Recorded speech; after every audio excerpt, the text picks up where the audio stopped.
மீனவர் மீதான தாக்குதல் ஓயல. பாரம்பரிய மீன்பிடி உரிமை கொண்ட நம் மீனவர்கள் மீன்பிடிக்க செல்லும் போது தொடர்ந்து சிறைபிடிக்கப்படுறாங்க. படகுகள் இலங்கை அரசாங்கத்தால் பறிமுதல் செய்யப்பட்டு வருது. மார்ச் 27 அன்று நாடாளுமன்ற மாநிலங்களவையில் ஒன்றிய வெளியுறவுத்துறை அமைச்சர் மாண்புமிகு ஜெய்சங்கர் அவர்கள் 97 இந்திய மீனவர்கள் சிறையில் இருக்காங்கன்னு ஒரு புள்ளி விவரத்தை கொடுத்திருக்கிறார். அதுல 11 பேரை கடந்த 27ஆம் தேதி இலங்கை கடற்படை கைது செஞ்சிருக்கு.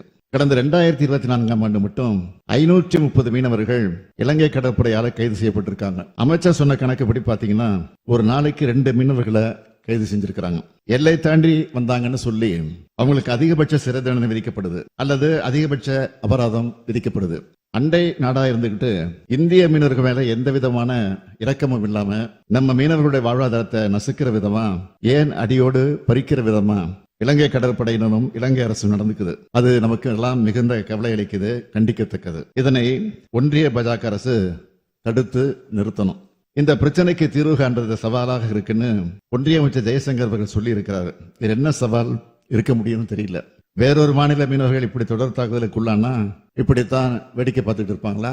தமிழ்நாட்டு மீனவர்கள் தாக்கப்படுறது குறித்து தமிழ்நாடு அரசு சார்பில் நான் தொடர்ந்து கடிதம் எழுதி கொண்டு வருகிறேன். இதுவரைக்கும் மீனவர்கள் கைது தாக்குதல் குறித்து 74 கடிதங்களை ஒன்றிய வெளியுறவுத்துறை அமைச்சருக்கும் மாண்புமிகு பிரதமர் அவர்களுக்கும் எழுதியிருக்கிறேன்.